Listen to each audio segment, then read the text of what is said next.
Hello students, very very good morning. और आज हम स्टार्ट करने वाले हैं with the definitions of inflation. तो हमारी बुक में दो डेफिनेशंस दिए गए हैं। सबसे पहला है Crowther and the second is Samuelson. Crowther's definition क्या बोलता है? Inflation is a state in which value of money is falling, that is the prices are rising. यहाँ पे क्रॉथर ने किसको इंपॉर्टेंट दिया है? इंपॉर्टेंट दिया है वैल्यू ऑफ मनी।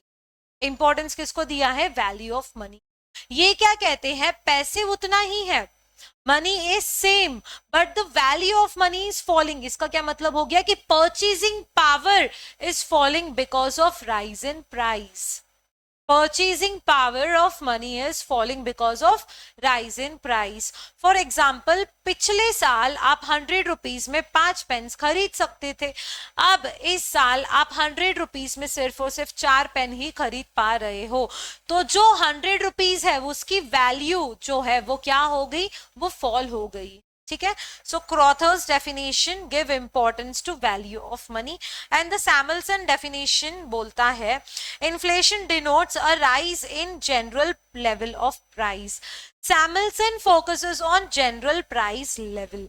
सैमुअलसन क्या कहते हैं कि इन्फ्लेशन एक बार में नहीं हो रहा है। मतलब जैसे वन टाइम अगर पेट्रोल का प्राइस इंक्रीज हो गया तो उसको आप इन्फ्लेशन नहीं कहते हो।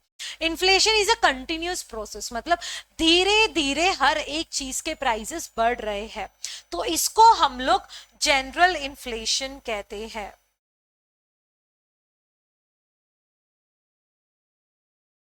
जैसे दूध का प्राइस बढ़ रहा है, वेजिटेबल्स का, फ्रूट्स का बढ़ रहा है, रेंट का बढ़ रहा है, ट्रैवलिंग का बढ़ रहा है, तो ये धीरे धीरे कमोडिटीज, धीरे धीरे थिंग्स की प्राइसेस क्या हो रही है? बढ़ रही है। तो इसे हम लोग जनरल इन्फ्लेशन कहते हैं। याद रखना, क्रॉथर्स का डेफिनेशन फोकस करता है वैल्यू ऑफ मनी में एंड सैमुअलसन का डेफिनेशन फोकस करता है general price level. Okay. So there are two types of causes of inflation. Okay, the number one is demand pull inflation and the second is cost push inflation. Very very important, पहले ही बता दूं, ठीक है। Demand pull inflation, ये नाम से आपको क्या समझ आ रहा है? ये ऐसा इन्फ्लेशन है, और ये ऐसा इन्फ्लेशन है जहां पर demand is more than supply. ये ऐसा इन्फ्लेशन है जहां पर demand is more than supply. मतलब लोगों के पास में पैसा तो है, people have a lot of money to spend, but goods are limited. जिसकी वजह से जो प्राइस है वो क्या होगा? प्राइस जो है वो बढ़ेगा। ठीक है, तो इसको हम क्या कहेंगे? Demand pull inflation. नाम में ही देखो डिमांड है, तो समझ जाना कि ऐसा इन्फ्लेशन है जो डिमांड ज्यादा है और सप्लाई कम है, जिसकी वजह से प्राइस बढ़ रहा है। ठीक है। नेक्स्ट है कॉस्ट पुश इन्फ्लेशन। इसका क्या मतलब है? When cost of making goods increases. मतलब जो गुड्स बनाने में जो खर्चा आपको लगा है वो बढ़ गया, तो इसकी वजह से जो प्राइस है, जो सेलिंग प्राइस है, वो क्या होगा? वो बढ़ेगा। Cost of making goods increases, that is the reason why the selling price increases. Example लो कि पेट्रोल का प्राइस बढ़ गया है। अगर पेट्रोल का प्राइस बढ़ा तो फिर ट्रांसपोर्ट का प्राइस बढ़ेगा। सिंपल है ना, ट्रांसपोर्ट का प्राइस बढ़ेगा। ठीक है। अब कॉस्ट ऑफ मेकिंग गुड्स में मतलब क्या क्या कॉस्ट लगते हैं यूजुअली? जैसे वेजेस आपको पे करनी पड़ती है, रॉ मटेरियल, फ्यूल, ट्रांसपोर्ट। तो अगर ये सारे चीजों के पैसे, मतलब तो कॉस्ट बढ़ गया है, तो जो प्रोड्यूसर है वो ये जो कॉस्ट जो बढ़ा है वो किसको चिपकाएगा? वो कंज्यूमर को चिपकाएगा। कैसे चिपकाएगा? By increasing the selling price.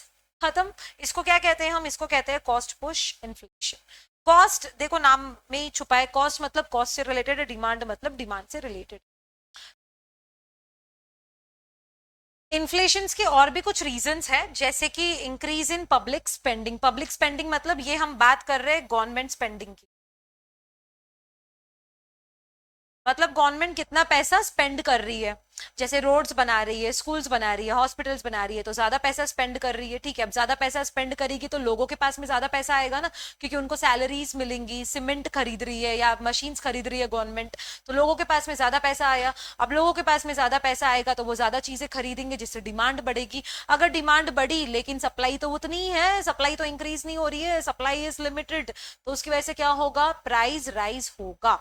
तो again this will cause what? This will cause inflation. ठीक है। Deficit financing of government spending. Deficit financing का क्या मतलब है? गवर्नमेंट के पास में उतना पैसा था नहीं जितना उसने स्पेंड करा, मतलब स्पेंडिंग ज्यादा पैसा कम। उनके पास में टैक्सेस थे समझो, उनके पास में पैसा था समझो 100 करोड़ का, लेकिन उन्होंने कितना स्पेंड कर दिया? 150 करोड़ स्पेंड कर दिया। तो अब इनके बीच में जो डिफरेंस है, डिफरेंस कितना है? 50 करोड़ का। ये डिफरेंस को फिल करने के लिए, फिक्स करने के लिए आरबीआई ने क्या करा? करेंसी नोट्स इशू करे, है ना, पैसा प्रिंट करा, ज्यादा पैसा प्रिंट करा। तो ये जो डिफरेंस है, ये जो डिफरेंस को फुलफिल करने के लिए जो पैसा ज्यादा प्रिंट करा गया है आरबीआई ने, उसको क्या कहते हैं? उसको नाम दिया है डेफिसिट फाइनेंसिंग। उसको क्या नाम दिया गया है? Deficit financing. ठीक है, अब इसकी वजह से कैसे इन्फ्लेशन होगा? देखो, गवर्नमेंट के पास में 100 करोड़ था, लेकिन उन्होंने स्पेंड करा 150 करोड़। अगेन स्पेंड ज्यादा करा तो लोगों के पास में ज्यादा पैसा आएगा। सेम कॉन्सेप्ट है, सेम, बस खाली यहाँ पर ये एक चीज याद रखना, डेफिसिट फाइनेंसिंग किसको कहते हैं। अब आरबीआई ने ज्यादा पैसा इशू करा है ना, अब आरबीआई ने ये गैप फिल करने के लिए 50 करोड़ इशू करा है, इशू करा है ना ज्यादा पैसा आरबीआई ने, तो प्रिंट करा है ना ज्यादा पैसा। अब ज्यादा प्रिंट करा है पैसा तो लोगों के पास में ज्यादा पैसा, लोगों के पास में ज्यादा पैसा, तो लोगों की जो बाइंग कैपेसिटी है वो बढ़ जाएगी। बाइंग कैपेसिटी बढ़ी तो डिमांड बढ़ेगा, डिमांड बढ़ा लेकिन सप्लाई उतना ही है, तो प्राइस क्या होगा? Price of the goods and services क्या हो जाएगा? बढ़ जाएगा, जिसकी वजह से अगेन क्या होगा? इन्फ्लेशन होगा। नेक्स्ट क्या है? Increased velocity of circulation. Velocity मतलब कितनी फास्ट मनी मूव हो रहा है, कितनी फास्ट पैसा एक हाथ से दूसरे हाथ में जा रहा है। अगर ये इंक्रीज हो गया है तो वो इन्फ्लेशन कॉज होगा। कैसे कॉज होगा? एग्जाम्पल लो कि आपके पास में 1000 रुपए है। अब वो 1000 रुपए आपने क्या बोलते हैं, आपने ऑनलाइन शॉपिंग करी, ठीक है। अब वो ऑनलाइन शॉपिंग करी तो वो शॉपकीपर को पैसे गए। अब वो शॉपकीपर ने वो 1000 रुपए अपने लैंडलॉर्ड को दिया है रेंट पे करने के लिए। अब वो लैंडलॉर्ड ने वही 1000 रुपए ग्रोसरीज खरीदने के लिए यूज करे। तो कितनी फास्ट वो 1000 रुपए अगेन एंड अगेन मूव हो रहा है ना, अगेन एंड अगेन यूज हो रहा है। तो अगर ये ज्यादा रहेगा, इंक्रीज वेलोसिटी ऑफ सर्कुलेशन रहेगा, तो अगेन क्या होगा? प्राइस राइज होगा, जिसकी वजह से इन्फ्लेशन होगा। तो यहां पर एक चीज याद रखना कि यहां पर ना no extra money issued. Extra money कहाँ पे इशू होता है? एक्स्ट्रा मनी यहाँ पर इशू हुआ था ना अभी डेफिसिट फाइनेंसिंग में, लेकिन यहाँ पे उतना ही पैसा है। वही पैसा अगर फास्ट फास्ट मूव होगा तो प्राइस राइज होगा, ठीक है। यहाँ पे no extra money is issued. Okay, next, population growth. Simple है ये तो, अगर पॉपुलेशन बढ़ी, मतलब अगर ज्यादा लोग हो गए अपनी इंडिया में, जैसे ज्यादा लोग है, तो अगर ज्यादा पॉपुलेशन बढ़ी, ज्यादा लोग है, तो ऑब्वियस है कि उनकी स्पेंडिंग बढ़ेगी। स्पेंडिंग बढ़ेगी तो वो लोग ज्यादा चीजें खरीदेंगे, ज्यादा चीजें खरीदेंगे तो डिमांड बढ़ेगी, डिमांड बढ़ेगी लेकिन सप्लाई होती रहेगी, तो अगेन प्राइस क्या होगा? बढ़ेगा। इससे क्या होगा? इन्फ्लेशन होगा। Next, hoarding. होर्डिंग का क्या मतलब है? हाइड। ये ऐसे सेलर्स है जो कि अपनी गुड्स को हाइड करके रखते हैं, और उनको कब बेचेंगे? जब जब वो चीजों का जो प्राइस है वो इंक्रीज रहेगा, जब वो पर्टिकुलर चीजों का जो प्राइस है वो बढ़ जाएगा तब बेचेंगे, ठीक है। अब जैसे onions, hoarding onions before rainy season.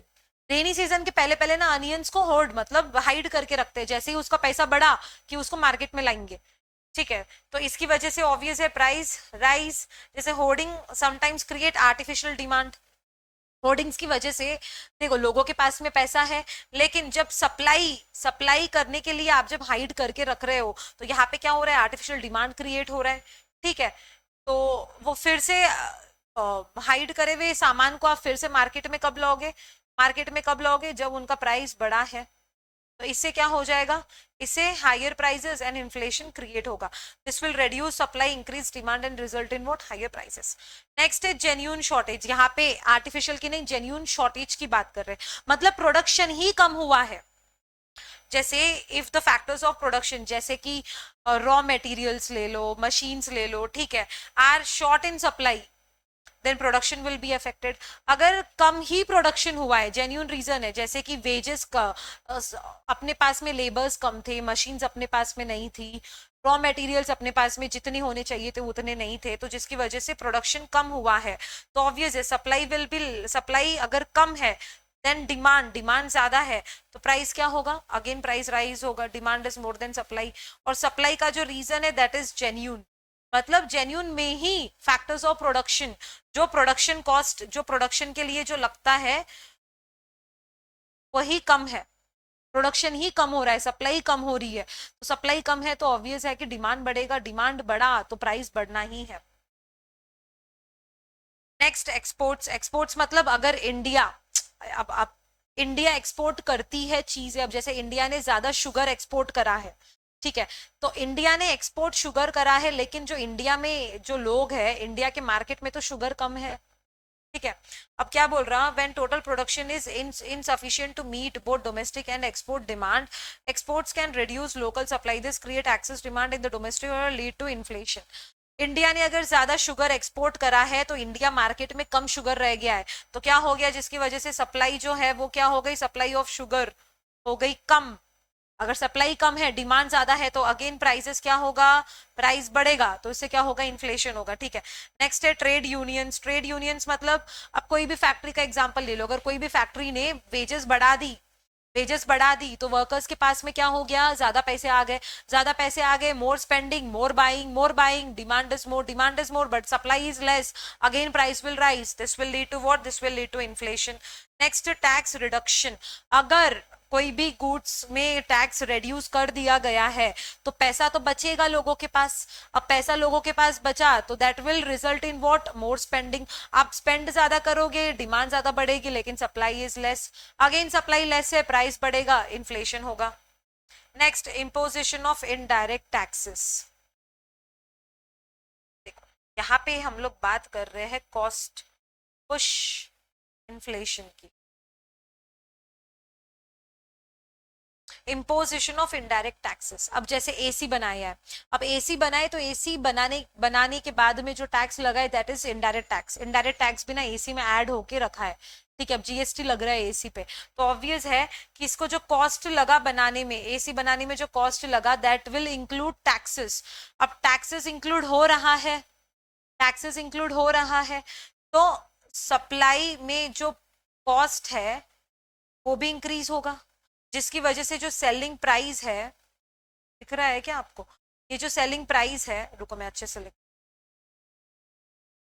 अब एसी बनाने में जो कॉस्ट लगा है that will result in what, that will result in selling price, selling price बढ़ाना पड़ेगा ना, क्योंकि ये जो पैसा जो एक्स्ट्रा लग रहा है, जो टैक्सेस लग रहा है, वो किससे रिकवर करती है, सेलर्स, बायर्स से, कंज्यूमर से, प्रोड्यूसर्स कंज्यूमर से तो रिकवर करेंगे। सेलिंग प्राइस बढ़ा मतलब प्राइस बढ़ी, प्राइस बढ़ी मतलब इन्फ्लेशन, ठीक है। Next, price rise in international market, मतलब इंटरनेशनल मार्केट में ही चीजों की पैसे, मतलब चीजों की प्राइस राइज हो गई, जैसे रॉ मटेरियल्स हम जो इंपोर्ट करते थे वही दूसरे इंटरनेशनल मार्केट में बढ़ गया है, तो ऑब्वियस है यहाँ पर क्या हो गया, when import price of goods और production of inputs in the global market it increases domestic cost, अपन को जो खर्चा लग रहा है वो खर्चा बढ़ रहा है, ठीक है। Again this is same cost push inflation,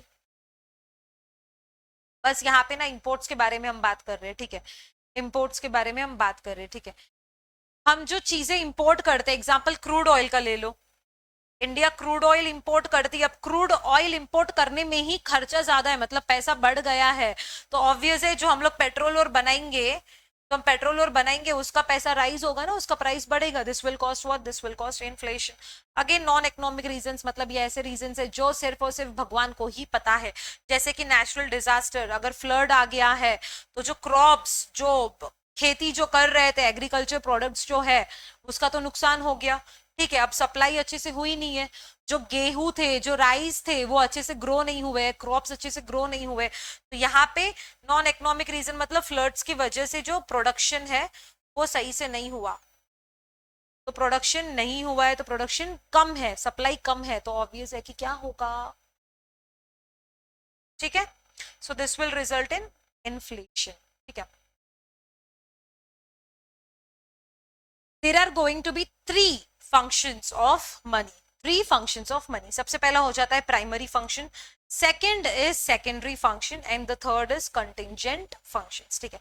primary functions में दो तरह के हम लोग पॉइंट्स देखने वाले हैं, नंबर वन है medium of exchange and the second one is major of value, तो यहाँ पे देखो दोनों भी एम एम से स्टार्ट हो रहा है, तो आप ऐसे याद रखना, medium of exchange and measure of value. Medium of exchange मतलब ऑब्वियस है मनी, मनी तो आपको हेल्प करता है ना to buy and sell goods and services, तो money acts as a medium of exchange. यहाँ पर जैसे बार्टर में क्या होता था, बार्टर में प्रॉब्लम आती थी ना डबल कोइंसिडेंस ऑफ मनी की, लेकिन जब आप मनी यूज कर रहे हो तो वहां पे डबल कोइंसिडेंस ऑफ मनी की प्रॉब्लम आने का चांस ही नहीं है, क्योंकि दोनों भी, जो बाय कर रहा है और जो सेल कर रहा है, उसको जो वांट है, उसकी जो वांट है मतलब पैसा, वो सेटिस्फाई हो रही है। ठीक है, नेक्स्ट क्या है, मेजर ऑफ वैल्यू। अब मेजर ऑफ वैल्यू मतलब मनी जो है ना वो कमोडिटी को एक कॉमन वैल्यू देता है, वो कमोडिटी को एक कॉमन वैल्यू देता है जिसे हम प्राइजेस कहते हैं। ठीक है, allowing easy comparison and determination of price ratio. ठीक है, नेक्स्ट सेकेंडरी फैक्टर्स में store of value, standard of deferred payments and transferable, ये तीन चीजें हम लोग देखेंगे। ठीक है, सबसे पहले स्टोर ऑफ वैल्यू का क्या मतलब हो जाता है कि आप मनी को ना स्टोर करके रख सकते हो, अनलाइक पेरिशेबल गुड्स। बार्टर में जैसे पेरिशेबल गुड्स होते थे उसको आप स्टोर नहीं कर सकते हो, लेकिन मनी को तो आप आराम से इन्वेस्ट करके रख सकते हो। 1,000 रुपए अगर आपको अभी नहीं अगले महीने यूज करना है तो आप स्टोर करके रख सकते हो, राइट।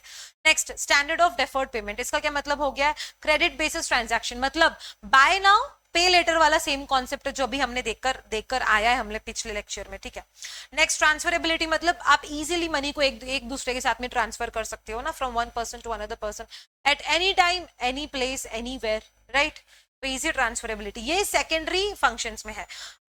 कंटिंजेंट फंक्शंस मतलब uncertain,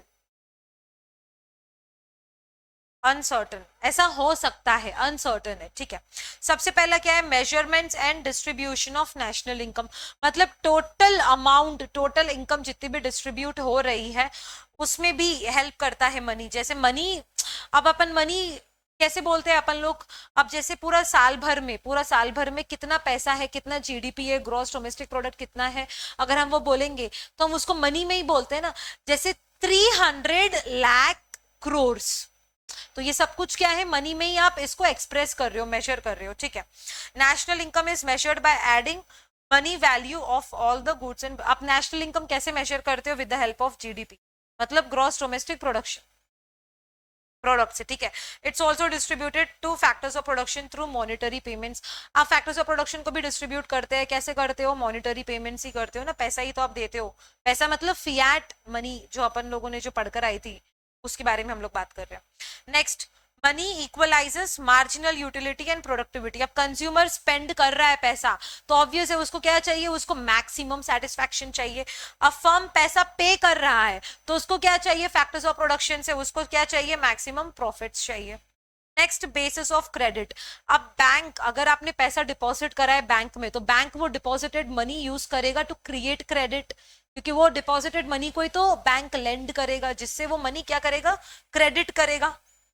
next, liquidity, money is the most liquid, easily आप मनी को यूज कर सकते हो, मोस्ट लिक्विड है, इजीली आप मनी को कहां पर भी कभी भी कहीं पर भी आप यूज कर सकते हो, 100% liquid and readily available for transactions. ठीक है, let's begin with the bank. अभी हमने मनी के बारे में सब कुछ देख लिया है, जितना भी आपकी बुक में देख के रखा था। ठीक है, now what is the second term, हमारे चैप्टर का जो दूसरा टर्म है वो क्या है, बैंकिंग। तो अब हम स्टार्ट करने वाले हैं विद द बैंक। कितने तरह के बैंक्स है, हर एक बैंक का क्या फंक्शन है, क्या प्रिंसिपल्स है, तो हम वो सारी की सारी चीजें अभी पढ़ने वाले हैं। ठीक है, सबसे पहले बैंक का डेफिनेशन समझते हैं। दो लोगों ने ये डेफिनेशन दी है, एक है सेयर्स और एक है क्रॉथर्स। सेयर्स क्या बोलते हैं, Sayers define bank as institution whose debt are widely accepted in the settlement of the other people's debt। अब जैसे मनी, अब बैंक बैंक क्या इशू करती है, बैंक इशू करती है cheques, bank deposits, right, and this cheques and bank deposits are accepted by the others. अब जैसे रवि का एग्जांपल लो, रवि ने फोन खरीदा एंड जो शॉपकीपर है उसको दिया चेक, शॉपकीपर ने चेक लिया इन द होप कि ये चेक को वो बैंक में जाएगा तो उसकी पेमेंट हो जाएगी, इन द होप कि ये चेक उसको पेमेंट देगी, ये चेक जो उसका बैंक है उसको पेमेंट देगी शॉपकीपर को। ठीक है, तो यही सेम चीज सेयर्स बोलते हैं, institution whose debt are widely accepted in the settlement of other people's debt, ये सेयर्स बोलते हैं। क्रॉथर क्या बोलते हैं, a bank collects money from those who have it to spare or who are saving it out of their incomes and lend this money to the those who require it। तो Crowthers बोलते हैं bank acts as a middle man,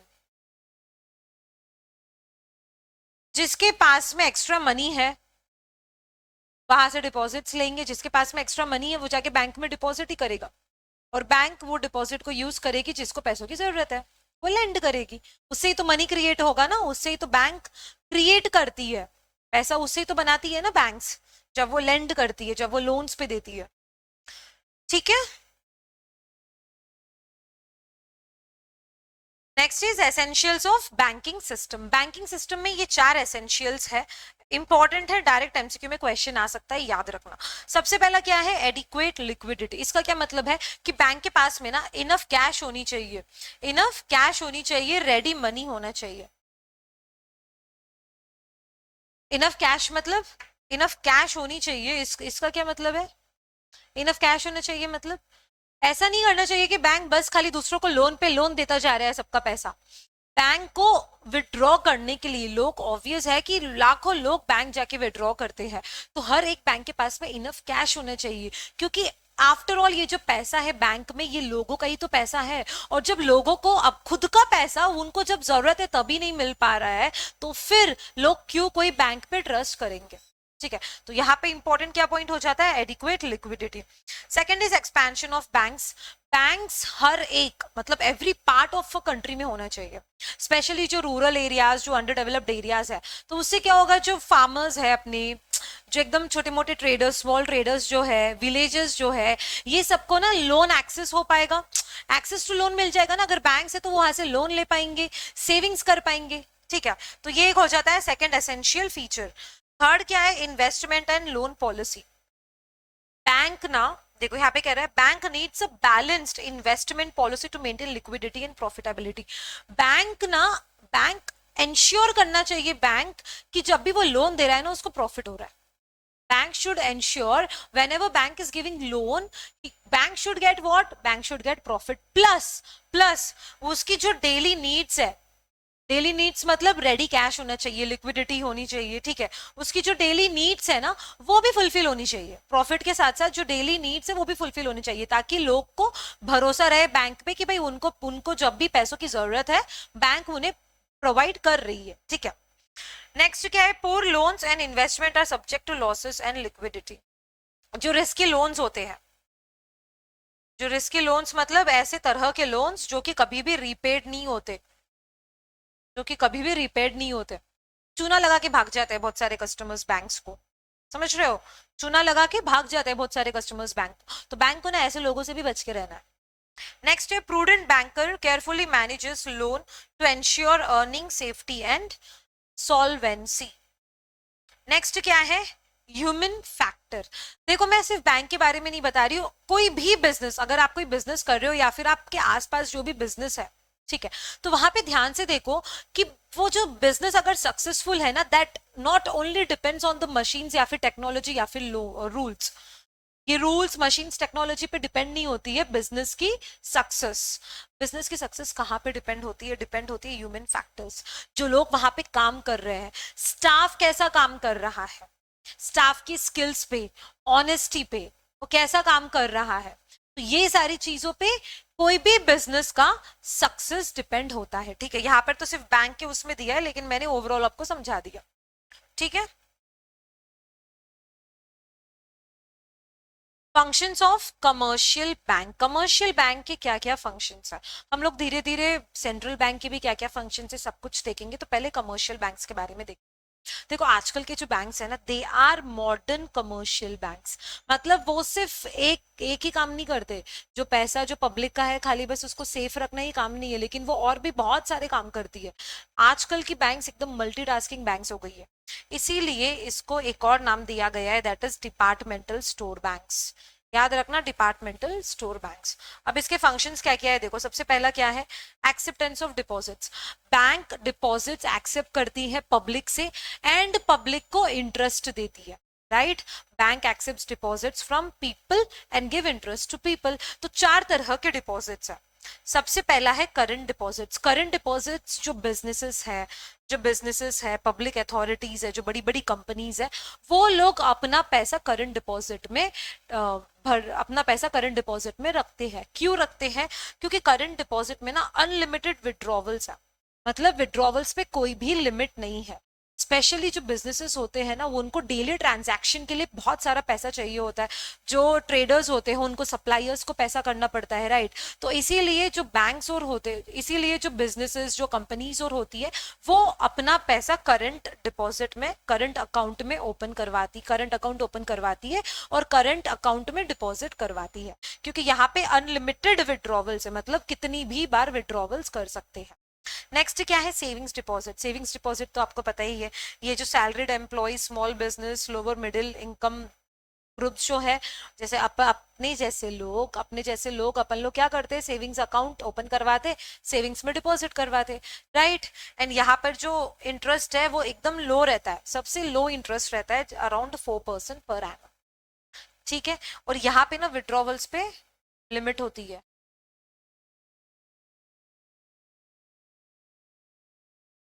ठीक है। Next है term deposit. Term deposit या फिर fixed deposit, दोनों भी वन एंड द सेम है, टर्म डिपॉजिट या फिर फिक्स्ड डिपॉजिट। इसका क्या मतलब है, fixed deposits are made for a set period with withdrawal allowed only after maturity, जैसे कि 1 ईयर। आप लमसम पैसा बैंक में डिपॉजिट करवा रहे हो, जैसे कि लमसम मतलब 1 लाख रुपीस आप बैंक में एफडी करवा रहे हो, फिक्स्ड डिपॉजिट करवा रहे हो, कितने साल के लिए, 1 ईयर के लिए। एंड 1 साल बाद में ही आप उसको विड्रॉ कर सकते हो। इसको क्या कहते हैं, withdrawal allowed only after maturity. इसकी मैच्योरिटी कब होगी, कब होगी इसकी मैच्योरिटी, 1 ईयर बाद। मतलब ये जो पैसा 1 लाख आपने डाला है ना, वो आप कब एक्सेस कर सकते हो, 1 ईयर बाद में, ठीक है। तो ये सेट पीरियड के लिए होता है, lump sum amount of fixed deposit करे, मतलब वन टाइम वाला अमाउंट आप फिक्स्ड डिपॉजिट कर रहे हो। तो minimum deposit period is 15 days is the minimum and interest rate ranges from 6 to 12% per annum। मतलब सेविंग्स अकाउंट से ज्यादा इंटरेस्ट आपको टर्म डिपॉजिट में मिलता है। Minimum is 15 days and maximum मैंने तो 1 ईयर तक बोला है, this is short term deposit इसको कहते हैं।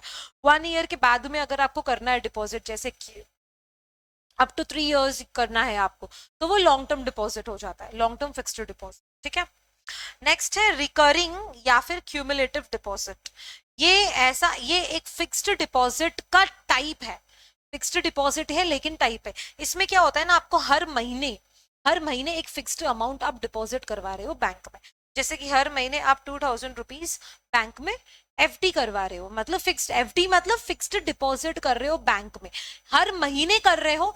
इसके लिए इसको रिकरिंग मतलब बार बार, क्यूमुलेटिव बार बार कर रहे हो आप, इसके लिए इसको क्यूमुलेटिव और डिपॉजिट कहा जाता है। अगर आप सिर्फ एक बार ही करते, लमसम बड़ी अमाउंट सिर्फ एक बार ही डिपॉजिट करते, तो उसको टर्म डिपॉजिट या फिर फिक्स्ड डिपॉजिट कहते। लेकिन रिकरिंग डिपॉजिट में आप बार बार हर महीने आप सेम फिक्स्ड अमाउंट आप डिपॉजिट कर रहे हो बैंक के साथ में, ठीक है। और यहाँ पर ना interest rate are higher than saving deposit, saving से ज्यादा हायर है, लेकिन जो टर्म डिपॉजिट है उससे कम है, ठीक है, यहाँ पे interest rate. Next payment of loans and advances. जो सेकंड मेन फंक्शन है कमर्शियल बैंक्स का, क्या है कि भाई वो लोन्स एंड एडवांसेस प्रोवाइड करती है to traders, businesses, farmers and others, जैसे कि जनरल पब्लिक है, अपन को भी तो लोन मिलता है ना। नेक्स्ट है demand loan and call loan. ये याद रखना, demand loan and calls loan का क्या मतलब हो गया, जब भी बैंक डिमांड करेगी, बैंक बोलेगी कि भाई मेरे को अभी पैसा चाहिए तो भरना पड़ेगा। और ये जो demand loan and call loans है ना, ये यूजुअली बैंक्स को देती है, ठीक है। Given with or without security, it is usually extended to banks and financial institution for short periods. Demand loan and call loans ना बैंक्स को देती है, जैसे कि एक बैंक दूसरे बैंक को लोन दे रही है 7 days के लिए, एंड वो रीपे कभी भी, जब भी अगर वो पहली वाली बैंक ने बोल दिया कि भाई उसको भी पेमेंट लगेगा, दूसरी वाली बैंक को उसको पेमेंट करना पड़ेगा, रीपे करना पड़ेगा, ठीक है। तो इसको क्या कहते हैं, demand loan and call loans. Next है short term loans. Short term loans एक स्पेसिफिक पीरियड के लिए दिया जाता है बिजनेसमैन, फार्मर्स या फिर इंडिविजुअल को, फॉर वर्किंग कैपिटल या फिर पर्सनल नीड्स अगेंस्ट सिक्योरिटी। देखो यहाँ पे ना, ये जो था डिमांड लोन, ये विदाउट सिक्योरिटी था, ये बहुत इंपॉर्टेंट पॉइंट है। विदाउट सिक्योरिटी दिया जाता है, यूजुअली बैंक्स को देते तो विदाउट सिक्योरिटी ही देते हैं। अगर बैंक्स कोई बिजनेसमैन ये वो लोगों को दे रहा है, अपने जैसे लोगों को दे रहा है, तो सबसे पहले क्या मांगता है, वो सबसे पहले मांगता है सिक्योरिटी, सबसे पहले क्या मांगता है, वो मांगता है सिक्योरिटी। गिरवी क्या रख रहे हो आप, सबसे पहले यही क्वेश्चन करता है बैंक, राइट। तो शॉर्ट टर्म लोन्स मतलब स्पेसिफिक पीरियड, मतलब अप टू 1 ईयर के लिए है ये। अप टू 1 ईयर के लिए है ये, जो कि वर्किंग कैपिटल या फिर पर्सनल नीड्स के लिए दे रहा है, लेकिन ये कब देगा? Against security. आप कुछ तो सिक्योरिटी रख रहे हो, कुछ तो गिरवी रख रहे हो बैंक के साथ में, उसके अगेंस्ट वो आपको लोन देगा। नेक्स्ट है cash credits. Cash credits is a facility allowing customer to borrow up to a fixed limit from a special amount. The amount can be withdrawn in parts as needed. Cash credit एक facility है जहां पर ना एक fixed limit तक कोई भी लोग एक फिक्स्ड लिमिट तक कोई भी लोग विड्रॉ कर सकते हैं। जैसे कि एक फैक्ट्री है, ठीक है, अब फैक्ट्री ने फैक्ट्री के पास में जो कैश क्रेडिट जो पड़ी थी ना, वो थी 5 लाख रुपीज की, ठीक है, लेकिन उसमें से ना उसने खाली 2 लाख रुपए यूज करा है, ठीक है। तो कैश क्रेडिट्स क्या हो जाता है? फिक्स्ड अमाउंट है, customers to borrow up to a fixed amount तक आप बोरो कर सकते हो, ठीक है, एंड ये आप विड्रॉ कर सकते हो जब भी आपको जरूरत है। ऐसे नहीं कि एक बार में ही आपको पूरा 5 लाख रुपए विड्रॉ करना है, आपको 2 लाख की जरूरत हुई तो आपने 2 लाख रुपए विड्रॉ करे, फिर 1 लाख करोगे, फिर 2 लाख करोगे, ऐसे है। ओवरड्राफ्ट। ओवरड्राफ्ट का क्या मतलब है? Current account holders to withdraw more than their account balance. मतलब अकाउंट में कम पैसा है लेकिन उससे ज्यादा पैसा, अकाउंट में जितना पैसा है उससे ज्यादा पैसा विड्रॉ कर सकते हो, ऐसी फैसिलिटी को कहते हैं ओवरड्राफ्ट, ठीक है। अकाउंट में आपके पास में है 10,000 रुपए, लेकिन आप ओवरड्राफ्ट की फैसिलिटी से 15,000 रुपए तक विड्रॉ कर सकते, ठीक है। विथ और विदाउट सिक्योरिटी है ये, लेकिन यहाँ पे जो इंटरेस्ट है is charge only on the amount withdraw. यहाँ पे ये पॉइंट याद रखना, ओवरड्राफ्ट में जो इंटरेस्ट है वो चार्ज होगा only on the amount withdraw. Next है discounting of bills of exchange. Bills of exchange क्या है? रिटर्न प्रोमिसेस है। आप लोग अकाउंट्स में पढ़े ही होंगे भाई, कंसाइनी कंसाइनर, सेम है। Bills of exchange are return promises by buyers to pay sellers on future date for credit purposes. मतलब यहाँ पर ऑब्वियस है, ये कब होगा? जब क्रेडिट पे सामान दिया जाता है बायर्स को। क्रेडिट पे मतलब कैश पे नहीं, क्रेडिट पे। क्रेडिट पे मतलब पैसा उनके पास आज नहीं है, लेकिन आपने आपके गुड्स दे दिए हैं बायर को, बायर प्रॉमिस कर रहा है कि मैं 1 महीने बाद में तेरे को पे करूंगा। कैसा प्रॉमिस कर रहा है? वो रिटर्न प्रॉमिस कर रहा है। Through what? Through bills of exchange. तो ये बिल्स सेलर क्या करेगा? बैंक में जाके देगा ये बिल, और बैंक सेलर को क्या करेगी? इमीडिएट फंड ट्रांसफर करेगी। सिंपल है। नेक्स्ट, क्रेडिट कार्ड्स तो आपको पता है, बाय नाउ पे लेटर वाला कार्यक्रम है यहाँ पे, राइट। नेक्स्ट क्या है? Creation of credit. पता है ना, बैंक लोन दे के लेंड मनी लेंड कर कर ही तो क्रिएट करेगी ना क्रेडिट। ये अपन ने ऑलरेडी बहुत बार देखकर आया है, lending primary deposits. While a single bank can't create credit alone, कोई एक single bank credit alone create नहीं कर सकता है, एंटायर बैंकिंग सिस्टम को टुगेदर मल्टीप्लाई करने पड़ेंगे क्रेडिट्स। सिंपल था ये, इतना ये सब कुछ देखने की जरूरत नहीं है। एजेंसी फंक्शंस भी बैंक देता है, मतलब bank acts on behalf of us, अपने बिहाफ पे बैंक एक्ट करता है, जैसे कि चेक्स कलेक्ट करता है, draft bills for customers, collect dividend. अगर कोई भी कंपनी के शेयर्स है जहाँ पे डिविडेंड आए हैं तो वो डिविडेंड को क्रेडिट करेगा अपने अकाउंट में, मतलब लोगों के अकाउंट में, बैंक नहीं, लोगों के अकाउंट में, right. Buy and sell security, जो भी लोगों के अकाउंट है वो अकाउंट के थ्रू बाय एंड सेल करेगा security, shares, bonds on behalf of customer. Act as trustee, executor and keep fund safely, make payments like insurance, taxes. ये सारे ऑटो डेबिट्स के बारे में बात है। आप ऑटो डेबिट सेट कर लो बैंक के साथ में तो सारे पेमेंट्स टाइमली बेसिस पे होते रहते हैं। तो एजेंसी फंक्शंस भी देता है, प्लस जनरल यूटिलिटी फंक्शंस भी देता है, जैसे कि लॉकर फैसिलिटीज। बेटा ये जो ब्लू में है ना, ये याद रखना, ठीक है, हाईलाइट करके रखा है। लॉकर की फैसिलिटीज देता है, अगर आपकी बहुत ज्यादा अच्छी सी ज्वेलरी, एकदम डायमंड्स वाइमंड्स है, तो आप वो जाके लॉकर में रखते हो, नॉर्मल घर में नहीं रखते हो। और वही बैंक में जाकर चोरी हो गई तो, समझे ना, लेकिन ऐसा नहीं होता है, मोस्टली नहीं होता है, एक आध बार होता है, अपनी किस्मत खराब तो फिर कुछ भी हो सकता है। तो लॉकर की फैसिलिटी है। मनी आप ट्रांसफर कर सकते हो ऑनलाइन, यूपीआई से, एनईएफटी से, है ना, नेट बैंकिंग से। लेटर्स ऑफ क्रेडिट, वही आपने देखा ना, अगर क्रेडिट पे दे रहे हो तो आप कोई बिल्स इशू करते हो। Endorsement and guarantee, bank as a guarantee देती है, बैंक गारंटी देती है कि भाई मेरा जो कस्टमर है ना वो पूरा का पूरा पे करेगा, ऐसे। Issue of travellers cheque, foreign exchange, जब भी आप इंटरनेशनल ट्रिप मार रहे हो तो बैंक ही तो आपको करेंसी एक्सचेंज करने में हेल्प करेगी। इंफॉर्मेशन सर्विसेज देती है, मार्केट इन्फॉर्मेशन क्या है, आपके पास में पैसा कितना है, आपको फ्री लोन मिल रहा है, बार बार कॉल्स आते रहते ना बैंक के, वही एटीएम सर्विसेज देती है 24 आवर्स, कभी भी पैसा निकालो, रात में, सुबह, कभी भी।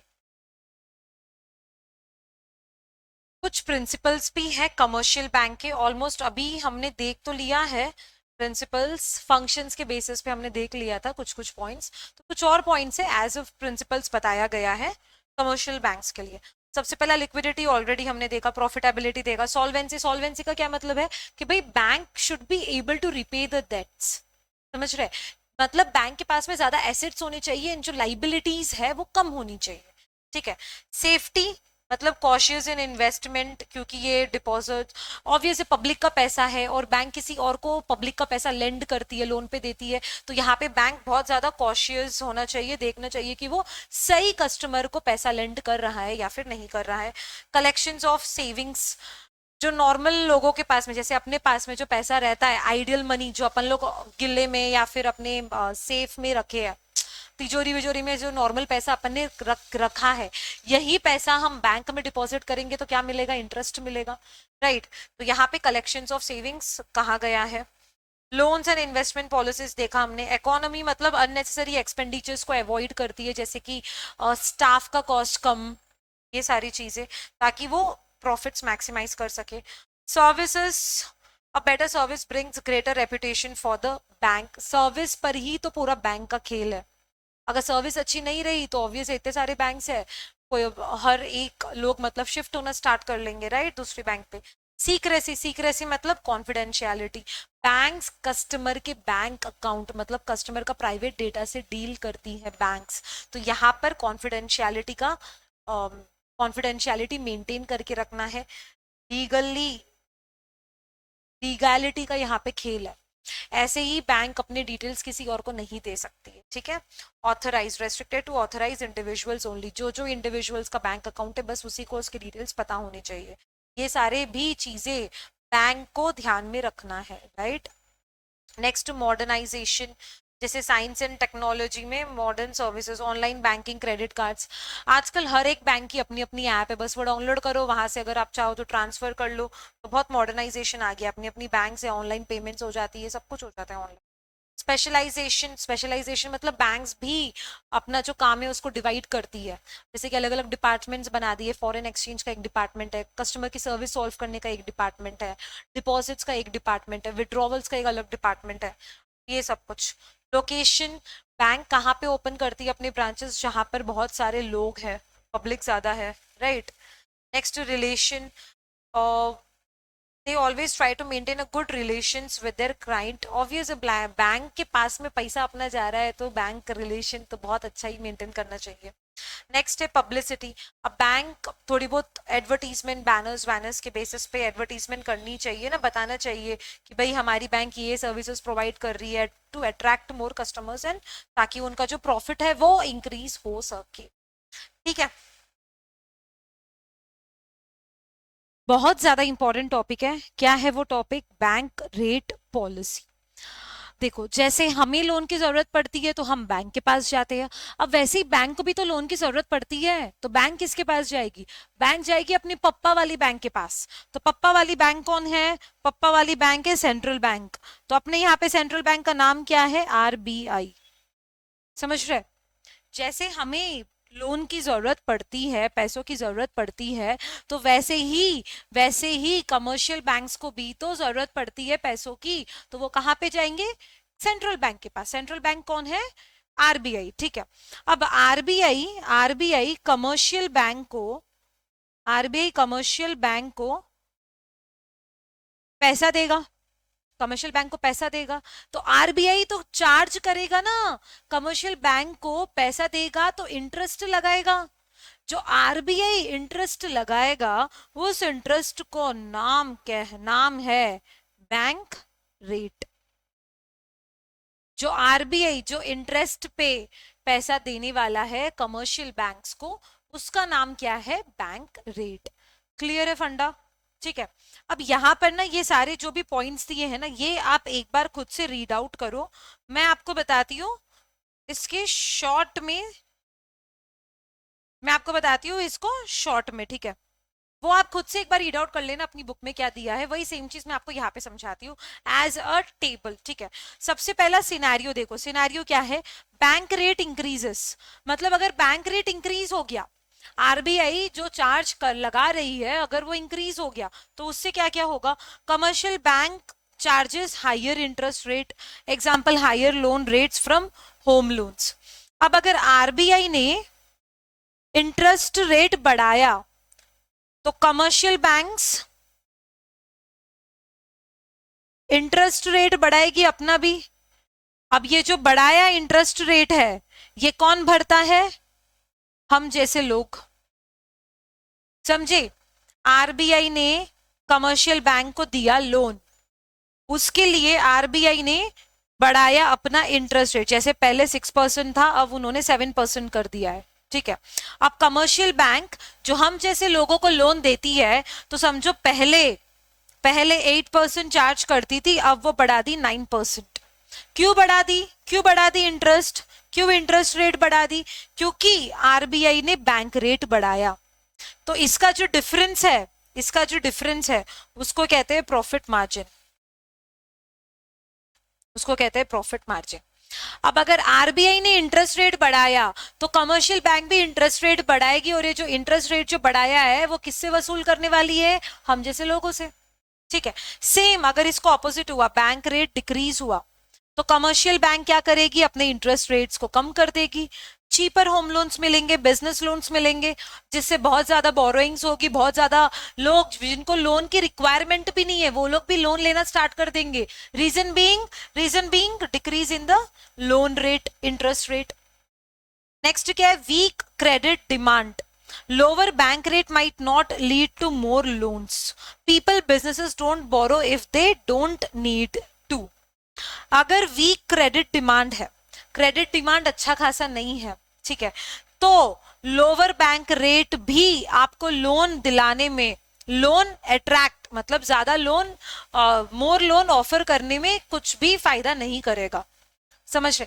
अगर देखो फॉर एग्जाम्पल अभी हमने क्या बोला था, अगर बैंक रेट डिक्रीज हुआ तो ज्यादा लोग क्या है लोन लेना स्टार्ट करेंगे क्योंकि इंटरेस्ट कम हो जाएगा, कमर्शियल बैंक कम इंटरेस्ट चार्ज करेगा। लेकिन अगर वीक क्रेडिट है, वीक क्रेडिट है और आपने इंटरेस्ट लोअर कर दिया है, फिर भी लोग क्या करेंगे, फिर भी लोग बोरो नहीं करेंगे, ठीक है।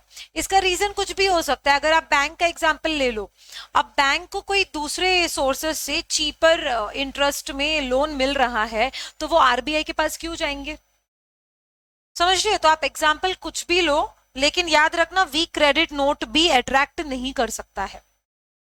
नेक्स्ट क्या है, चीपर फंडिंग, कमर्शियल बैंक्स में बोरो फ्रॉम अदर सोर्सेस, वही सेम चीज अभी जो मैंने यहाँ पे बताई आपको। Lower bank rate doesn't affect them much if they find cheaper money elsewhere. Bank को अगर कहीं और से अच्छा खासा चीप में पैसा मिल रहा है, चीप इंटरेस्ट में, तो वो वहां से उठाएगी, ठीक है। क्लियर है ये पॉइंट्स। अब ये सारे पॉइंट्स आप एक बार यहाँ पे रीड आउट कर लो, ये पीडीएफ इस वीडियो के डिस्क्रिप्शन लिंक में है, प्लस व्हाट्सएप के ग्रुप में है, प्लस टेलीग्राम चैनल पर भी है। तो आप आराम से ये रीड आउट करो और जो भी ग्रीन में है उसे आपको अच्छे से क्या करना है, याद करके रखना है, ठीक है।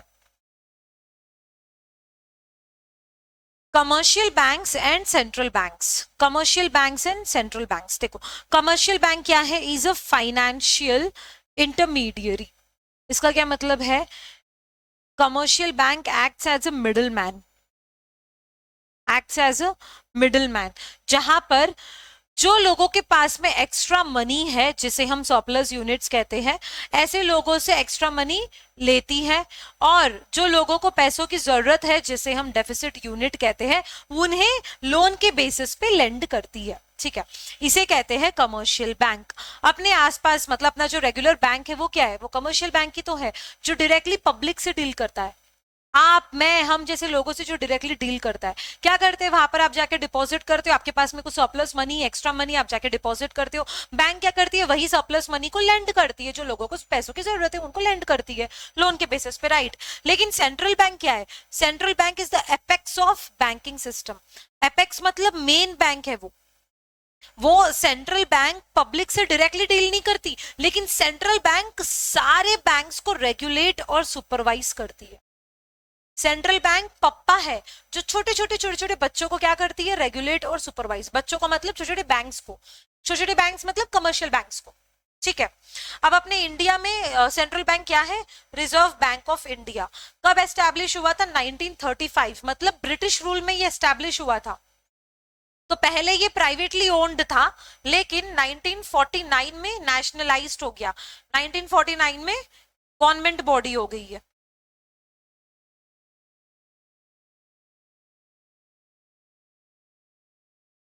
Next is objectives of central bank. Central bank के क्या क्या ऑब्जेक्टिव्स है, क्या क्या फंक्शंस है, वो हम एक बार देखते हैं, ठीक है। सबसे पहला क्या है, maintain the internal value of currency. मतलब यहां पर इंटरनल वैल्यू ऑफ करेंसी मतलब आरबीआई इन्फ्लेशन को कंट्रोल करती है। आरबीआई ट्राई करती है कि इन्फ्लेशन कंट्रोल हो जाए।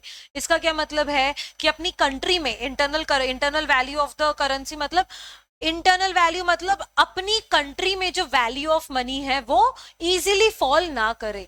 यहाँ पे इन्फ्लेशन को कंट्रोल करना देखती है आरबीआई, ठीक है। अब जैसे कि एग्जांपल ले लो, अभी 30 रुपीज में ब्रेड का पैकेट मिल रहा है समझो, ठीक है। आरबीआई इंश्योर करेगी कि ये 30 रुपीज से 60 तक एकदम इमीडिएटली जंप ना करे, मतलब इन्फ्लेशन को कंट्रोल करने के लिए कोशिश करेगी, ठीक है। तो यहाँ पे क्या लिखा है, internal value of money. Next, preserve the external value of money. External value of money मतलब यहाँ पे एक्सचेंज रेट स्टेबल रखती है आरबीआई, एंश्योर करती है कि जो एक्सचेंज रेट है वो स्टेबल रहे। जैसे कि अभी मैं बात करूं तो $1 is equal to 83 rupees. 83 rupees. तो आरबीआई एंश्योर करेगी कि 83 रुपीज नेक्स्ट मंथ 100 रुपीज ना बन जाए, ठीक है। नेक्स्ट है ensure price stability. Price stability मतलब इन्फ्लेशन एंड डिफ्लेशन, ये दोनों को भी कंट्रोल करती है। अब इन्फ्लेशन डिफ्लेशन का मतलब हम पढ़कर आ गए हैं बॉस, ठीक है ना। नेक्स्ट क्या है, प्रमोट फाइनेंशियल इंस्टीट्यूशंस। मतलब जैसे बैंक्स है, बैंक्स की भी तो हेल्प करती है ना, लोन और देकर बैंक्स की हेल्प करती है। वैसे ही और भी ना कोऑपरेटिव क्रेडिट बैंक्स होती है, कोऑपरेटिव क्रेडिट बैंक्स होते हैं जो कि सेम मतलब आरबीआई कैसे कमर्शियल बैंक्स को कैसा लोन देती है, वैसे ही और भी होते हैं फाइनेंशियल इंस्टीट्यूशन जो कि लोन देते हैं पब्लिक को, ऑफ कोर्स इंटरेस्ट पे। Next, promote economic development. Economic development जैसे कि आरबीआई सपोर्ट करती है ना बिजनेसेस को, ट्रेड्स को, एग्रीकल्चर को, कैसे सपोर्ट करती है, आरबीआई विल एंश्योर कि जो रेट है, बैंक रेट जो है वो कम रहे, ताकि बैंक्स इंटरेस्ट कम ले सके, है ना। अगर इंटरेस्ट कम रहेगा तो बोरोइंग्स, बोरोइंग्स मतलब लोग ज्यादा लोन लेना स्टार्ट करेंगे ना, जिससे वो अपने बिजनेस और अच्छे से कर सकते हैं, ठीक है। फंक्शंस क्या क्या है सेंट्रल बैंक के, मतलब सेंट्रल बैंक के क्या क्या फंक्शंस है। सबसे पहला तो most important function is what, note issue. Note issue सिर्फ और सिर्फ आरबीआई कर सकती है। नोट इश्यू मतलब करेंसी प्रिंट। करेंसी प्रिंट कौन कर सकता है अपने इंडिया में, सिर्फ RBI, reserve bank of India. जो कमर्शियल बैंक्स है वो नोट नहीं इश्यू कर सकते हैं, प्रिंट नहीं कर सकते हैं। प्रिंट सिर्फ और सिर्फ सेंट्रल बैंक ऑफ इंडिया ही करता है, ठीक है। Central bank has the monopoly on issuing currency notes in the country. सिर्फ मोनोपोली है सेंट्रल बैंक। अपन ने जब मोनोपोली मार्केट जब पढ़ा था तब मोनोपोली का क्या मतलब समझा था, एक ही सेलर है, एक ही सेलर है, तो मतलब सेंट्रल बैंक एक ही है, एक ही है सेंट्रल बैंक जो कि नोट इश्यू करता है, करेंसी इश्यू करती है, प्रिंट करती है। This gives the central bank control over the money supply to meet the economics need. इससे क्या हो जाएगा, इससे सेंट्रल बैंक को कंट्रोल रहेगा कि कितना मनी अपनी इकोनॉमी में सर्कुलेट हो रहा है, ठीक है। नेक्स्ट क्या है, lender of the last resort. अगर कमर्शियल बैंक्स मतलब एचडीएफसी, एसबीआई, ये सारे जो भी कमर्शियल बैंक्स है वो आउट ऑफ पॉकेट हो गए, मतलब आउट ऑफ कैश हो गए, तो वो किसके पास जाएंगे, पप्पा के पास जाएंगे अपने। और पप्पा क्या करेगा, पप्पा उनको पैसे देंगे, मतलब पप्पा मतलब आरबीआई उनको लोन देगा, उनको फंड देगा, राइट।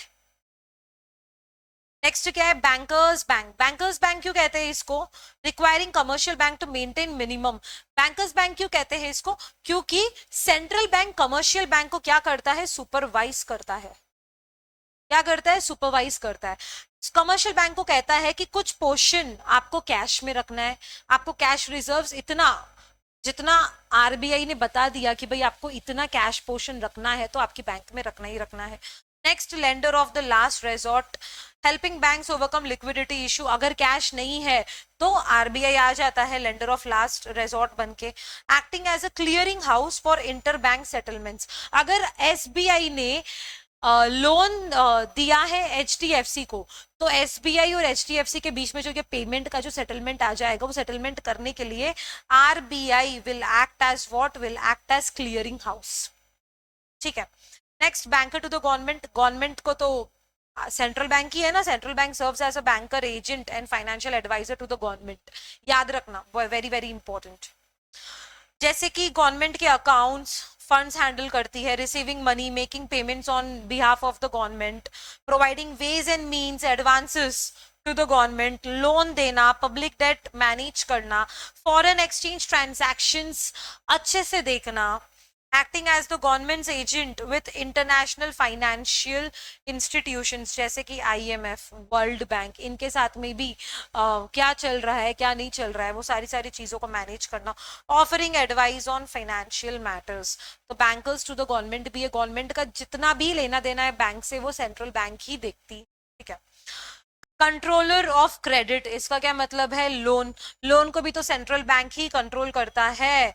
अब जैसे कि यहाँ पे क्या लिखा है, it takes measures to reduce credit during inflation. अगर इन्फ्लेशन है मतलब प्राइसेस बहुत ज्यादा ही फास्ट राइज हो रही है, तो क्रेडिट सप्लाई क्या हो जाएगा, क्रेडिट सप्लाई हो जाएगा कम, जिसकी वजह से increase in the interest rate होगा, राइट। और अगर इकोनॉमी स्लो चल रही है तो क्रेडिट सप्लाई हो जाएगा ज्यादा एंड इंटरेस्ट रेट हो जाएगा कम। ठीक है, तो ये सब कुछ कंट्रोल करती है कौन, आरबीआई। नेक्स्ट क्या है, custodian of foreign exchange reserve, मतलब फॉरेन करेंसीज मैनेज करती है, फॉरेन एक्सचेंज रेट का ध्यान रखती है। ठीक है ना। It is responsible maintaining the stability of exchange rate of the national currency against the foreign currency.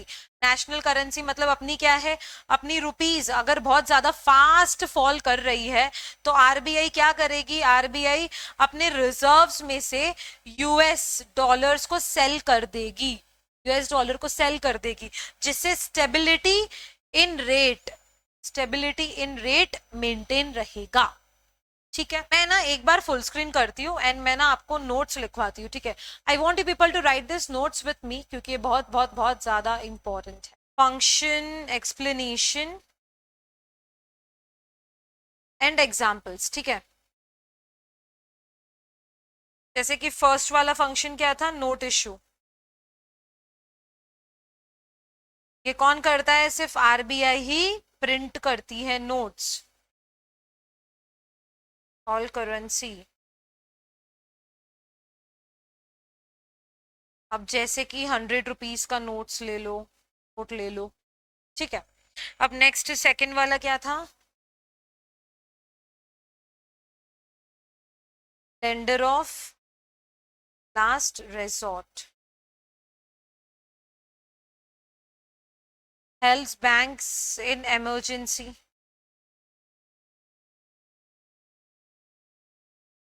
जैसे कि एसबीआई बैंक का एग्जांपल ले लो, टेक्स लोन्स फ्रॉम आरबीआई। ठीक है। थर्ड क्या था, बैंकर्स बैंक,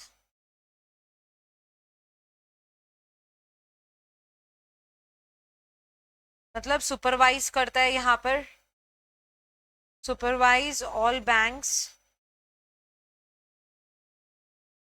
अगर कुछ ट्रांजैक्शंस है तो वो भी सेटल करता है, तो settle transactions.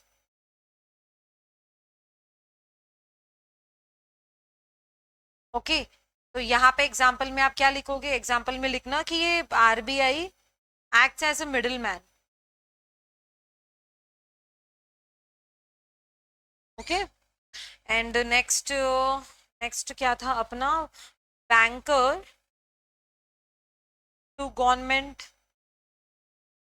Banker to government था ना next.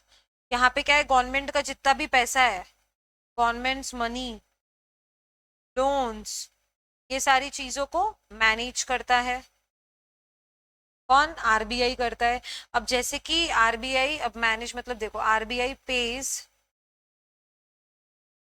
Government salaries, collect taxes. ठीक है, तो एग्जाम्पल्स के साथ में लिखो ताकि आपको वो पॉइंट समझ में आए। ठीक है, नेक्स्ट क्या है? Controller, controller of credit. ठीक है, अब जैसे कि लोन्स, लोन सप्लाई कितना हो रहा है ये कंट्रोल करेगा ना आरबीआई। कैसे करेगा? Through interest rate. ठीक है, अब जैसे कि आरबीआई क्या करेगा? रेज करेगा ना, रेजेस रेट्स। कब कब बढ़ाएगा रेट्स? ड्यूरिंग इन्फ्लेशन या फिर deflation? During inflation. Okay, and what was the last one? क्या था? कस्टोडियन, फॉरेन एक्सचेंज ना, कस्टोडियन ऑफ फॉरेक्स, वही फॉरेन एक्सचेंज। ठीक है, अब यहाँ पे जो फॉरेन करेंसीज है, फॉरेन करेंसीज एंड जो भी एक्सचेंज रेट्स है उसको मैनेज करता है। जैसे कि मैंने बताया था ना, आरबीआई क्या करेगा? सेल कर देगा अगर USD, to stop what? To stop rupee from falling.